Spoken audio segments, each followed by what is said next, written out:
वाह, क्या आईपीओ है। एक लिस्टिंग हुई है आज, टर्टल मिंट की लिस्टिंग हुई है और लिस्टिंग कैसी रही और उसके बाद आपकी रणनीति क्या होनी चाहिए, जरा उसको भी एक बार देख लेते हैं। टर्टल मिंट फिनटेक सॉल्यूशंस अगर आप देखेंगे 134.90 पर एनएसई पर इस शेयर की लिस्टिंग हुई है। इशू प्राइस से 11.25% के डिस्काउंट पर ये लिस्ट हुआ है। 152 रुपये का इशू प्राइस था। ग्रे मार्केट मान के चल रहा था कि 5 रुपये नीचे यानी कि 147 रुपये पर ये लिस्ट हो सकता है, लेकिन 134.90 पर एनएसई पर आपके सामने देखिए ये लिस्ट होता हुआ दिखा है। 883 करोड़ रुपये का इशू था, फ्रेश इशू था 661 करोड़ के आसपास का, 212 करोड़ रुपए के ओएफएस की राशि है।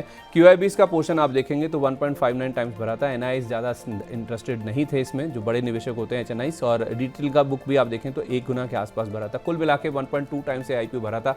ज़्यादा रिस्पॉन्स अच्छा नहीं देखने को मिला था आईपीओ को, और देखिए लिस्टिंग पर अब पैसा टूटता हुआ नजर आया है। एनएसई के पेज पर जाकर जरा दिखा दीजिए कि मौजूदा स्तर पर किस तरह का फिलहाल ट्रेड देखने को मिला है। क्या लो लेवल से कुछ बाइंग इंटरेस्ट है। 134.90 का प्राइस है जहां पर ये खुला है 11.25% के डिस्काउंट पर, और फिलहाल अगर आप देखेंगे जो एनएसई पर प्राइस है 140 रुपये का, यानी कि कमज़ोर लिस्टिंग हुई, उसके बाद 132 तक भी गया नीचे में, और वहां से कुछ रिकवरी देखने को मिल रही है 140 141 के आसपास के लेवल्स पर।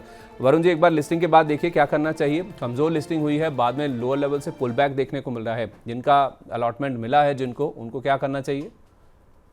जी, देखिए संदीप जी, यहाँ पर हमारी बात हुई थी टर्टल मिंट के आईपीओ पर और हमने अवॉइड की सलाह दी थी। वहाँ पर हमने बताया था कि अभी भी प्रॉफिटेबिलिटी पर काफ़ी बड़ा क्वेश्चन मार्क है। हालांकि मॉडल काफ़ी अच्छा है, जो डिस्ट्रीब्यूटेड लेवल पर काम कर रहे हैं, टियर 2 टियर 3 सिटीज़ में काम कर रहे हैं, बट अभी भी प्रॉफिटेबिलिटी नहीं है। और यहाँ पर मार्केट अब अर्निंग्स देखेगा, और अच्छी जो यहाँ पर हमने बात किया था, जो अच्छी अपॉर्चुनिटी है पीबी फिनटेक में है, पॉलिसी बाजार के अंदर, लिस्टिंग स्पेस के अंदर है, वहाँ पर ही निवेशित रहना चाहिए। तो हाल फिलहाल हमने जो बताया था, अगर लिस्टिंग गेंस के लिए आपको नहीं मिल रहा है तो आज सेल कर देना चाहिए। अभी भी आप देखेंगे 1-2 क्वार्टर से देखेंगे अर्निंग्स क्या आ रहा है, उसके बाद हम यहाँ पर डिसीजन लेंगे। मतलब टर्टल मिंट जिनके पास है वो बेच दें और फोकस करना है तो पीबी फिनटेक पर करें, राइट? जी, अगर इसी स्पेस में रहना है तो पीबी फिनटेक काफ़ी अच्छी चॉइस है। ठीक है, ओके। एक सर सीएसएम टेक्नोलॉजीज है जिसका आज आखिरी दिन है, दूसरे दिन तक ये 0.66 टाइम्स सब्सक्राइब हुआ है। इस आईपीओ में 4 रुपये के आसपास का ग्रे मार्केट प्रीमियम, बाकी डिटेल्स आपको स्क्रीन के ऊपर चलती हुई दिख जाएंगी।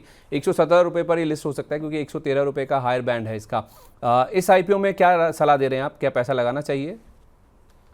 यहाँ पर भी हमारा वही रुझान था कि यहाँ पर आप देखेंगे तो आईटी स्पेस में अभी भी काफ़ी बड़ी नेगेटिव टेरिटरी चल रही है। और यहाँ पर भी आप अगर देखेंगे तो जो अलॉटमेंट आ रहा है, यहाँ जो आईपीओ है, वहाँ पर भी आप जो digital transformation technology enterprise client level पर या ई गवर्नमेंट या एआई डेटा पर यहाँ पर जो डेवलपमेंट कर रहा है। बट हाल फिलहाल आप कंपनी का ओवरऑल मॉडल देखेंगे तो जो स्पेस में अभी भी नेगेटिविटी बनी हुई है तो वो रहेगी, तो हमारा अवॉइड का ही सलाह था। तो यहाँ पर भी आप देखेंगे तो रुझान वही मिक्स रहेगा। अगर लिस्टिंग गेन्स मिलते हैं तो आपको निकल जाना चाहिए। रेवेन्यू हालांकि काफ़ी अच्छे है, जो प्रॉफिटेबिलिटी भी अच्छी है, बट जो आप देखेंगे तो आईपीओ पर इतना कन्विक्शन नहीं है हमारा।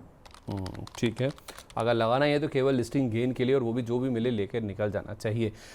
इसमें जो तीसरा नाम है वो आज आईपीओ खुल रहा है आस्था स्पिनटेक्स का। अगर आपने इसको देखा हो 125 से 136 रुपये का प्राइस बैंड है, पूरी तरह से फ्रेश इशू है, ओएफएस नहीं है इसमें। लॉट साइज इसका 110 शेयरों का है, 5.25 रुपये के आसपास का प्रीमियम है, 141 रुपये 25 पैसे पर लिस्ट हो सकता है। क्या आस्था स्पिनटेक्स में पैसा लगाना चाहिए? जी, यहाँ पर भी संदीप जी हमारी अवॉइड की सलाह रहेगी। ठीक है, ओके। तो इस आईपीओ पर भी, आस्था स्पिनटेक्स पर भी आप अवॉइड करके चलिए, इसमें से आपको पैसा लगाने की ज़रूरत नहीं है।